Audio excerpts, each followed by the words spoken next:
Good morning, students. Today we are going to learn about chemical weathering. Let's see the definition first. Chemical weathering of rock is caused by chemical reactions, chiefly with water and substances dissolved in it, rather than by mechanical processes. So basically, weathering is simple process of breaking of rocks, and when the rocks break due to some chemical agent or due to some chemical process, then it is known as chemical weathering. Now students, this chemical weathering happens by different processes. So the processes of chemical weathering are, the first one is oxidation. So let's learn about oxidation. When iron combine with oxygen in the presence of water in a process is called oxidation, and the product of oxidation is rusting. So students, here we should know, and we already know that when that iron often get rusted. So rocks having iron mineral, when this iron in the rock or the iron mineral in the rock combine with the atmospheric oxygen in the presence of water, then it becomes iron oxide, and iron oxide is a brownish, dark brownish substance which is known as rust. The next process is carbonation. So let's learn about it.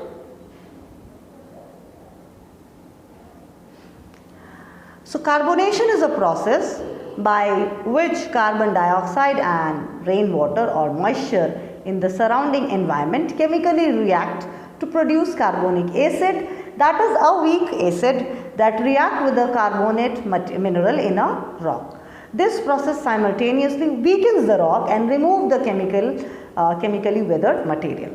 Now students, it's a very simple process. Once you understand, it's very easy. So see the chemical reaction. When we'll understand this chemical reaction, it will be very easy for you to understand. When carbon dioxide in the air mix with the H2O, that is rainwater.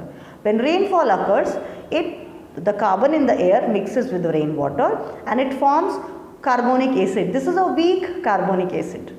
When this carbonic acid react with any rock which is having calcium, that is limestone which is having calcium carbonate, so it reacts with the carbonic acid and it forms a chemical, the reaction product, which is removed from the rock, and like this the rock becomes weak. So when minerals are removed from the rock bond of the rock become weak and the rock gradually develops crack and finally it break into smaller pieces.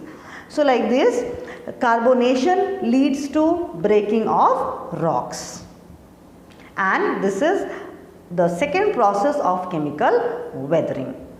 Now students, let's learn more about carbonation. Carbonation is a process by which carbon dioxide and rainwater moisture in the surrounding environment react to produce weak carbonic acid. This weak carbonic acid mixes with the calcium carbonate in the rock and the rock becomes weak and finally it breaks. And why the rock become weak? Because the minerals are removed from the rock after the chemical reaction.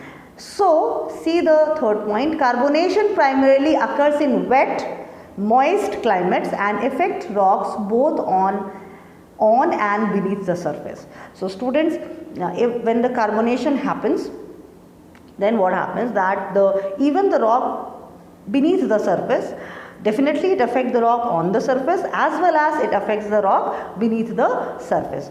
So the reaction is so strong that carbonation occurs with limestone or dolomite rocks and usually produces very fine clayey particles. So what is the product of this? Very fine clayey particles.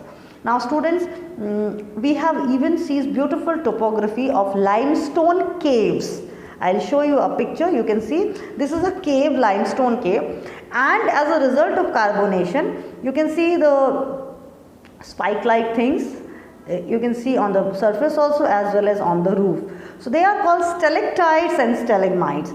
They are actually the product of chemical weathering. When the chemical reaction takes place and the weak carbonic acid reacts and then they form, the minerals are removed from the rock, they actually drip from the top and they form a cave, and you can see inside there is also a water body. You can see there is a river inside on the base.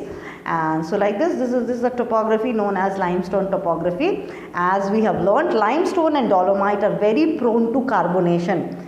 The process of chemical weathering, which is carbonation, affects limestone and dolomite maximum. Students, our next process is solution.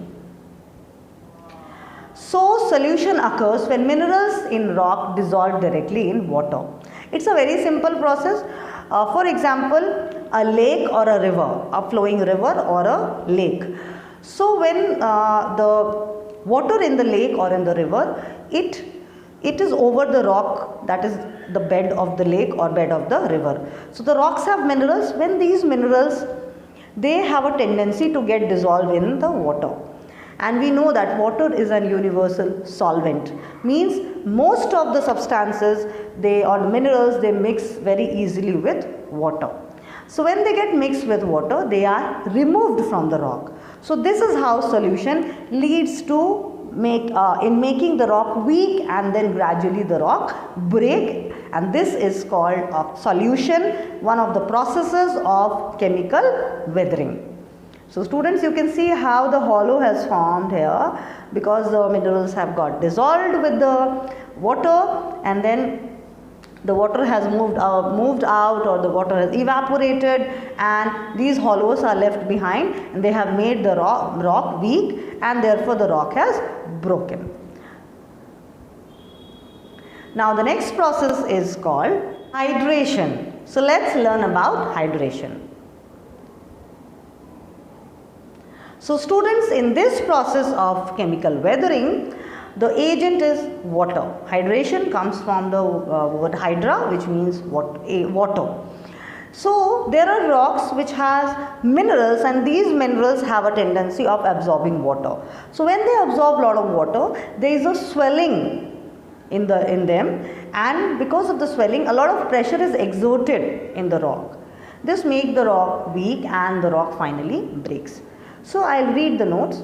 Hydration is a process where mineral structure in the rock form a weak bond with H2O, which causes the mineral grains to expand. So as I told students, when the minerals absorb water, they have a water absorbing capacity, so they expand, creating stress which causes the disintegration of rock.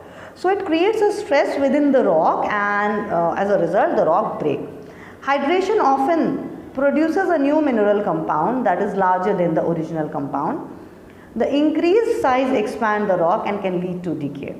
Hydration can also lead to color changes in the weathered rock surface. So as a result of hydration, when the minerals, they lead to the minerals just swell because they have absorbed a lot of water, it puts stress on the rock, and you know, as a result of hydration, sometimes the color of the weathered rock surface also changes. Now there is an example given. An example of hydrolysis or hydration is anhydride, that is CaSO4, can absorb 2 water molecules to become gypsum. So anhydride has huge capacity to absorb 2 molecules of water. So like this, the hydration occurs and it makes the rock weak, and finally the rock breaks. So students, these are the processes that leads to breaking down of rock, either due to a chemical agent or due to chemical reaction, chemical processes. This is all about chemical weathering. These are the references. Thank you students.